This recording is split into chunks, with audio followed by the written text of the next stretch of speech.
And really what the Education Committee is trying to do is make sure that what is being taught can be implemented into the world when their students come out.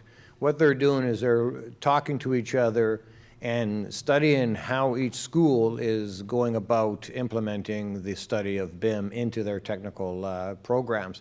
One of the concerns, and Pietro and I are talking a lot, is this whole aspect of integrated project delivery, the whole aspect of what a BIM collaborative program should be. How do you teach that course? How do you set up a course that's already in place to teach these methodologies and process changes, which is going to be a major hurdle of a school, but I think they're all talking and they're all working in that right direction where they can have courses that each discipline can take together and understand, as Alan had said in his committee, the impact that a decision in a BIM project should be made in realization that it affects each individual in the project rather than it goes down the traditional line.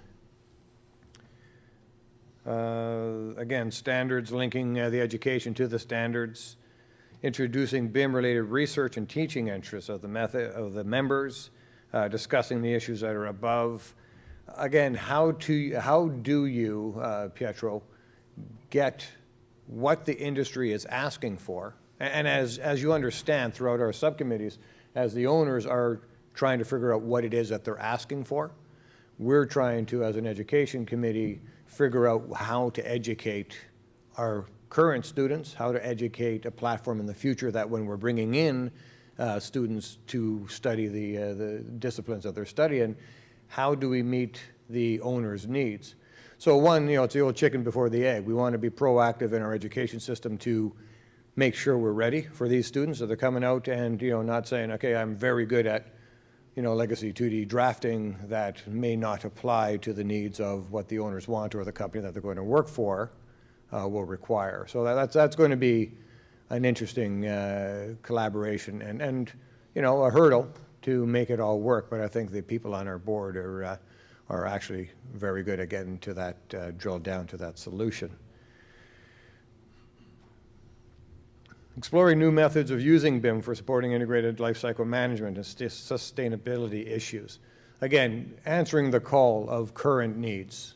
The whole idea is really making sure that what comes out of the education system answers all of the needs, the green lead needs, anything sustainable requirements. How do they develop the project, not just as a technical drafts person would do or design person would do at a lower level, but how they take that knowledge and turn it into an actual real live living model that we don't have to worry as employers to re-educate coming into our offices.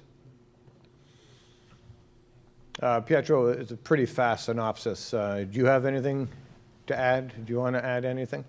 Good morning. I'll be very brief. I think the thing we've tried to identify is, as much as you mentioned, Paul, we have to educate who is in the educational system now in terms of students and who is coming in, but we really want to focus a strong effort towards, someone mentioned BIM is a game changer. Well, it's changed the game for people that are already out in industry.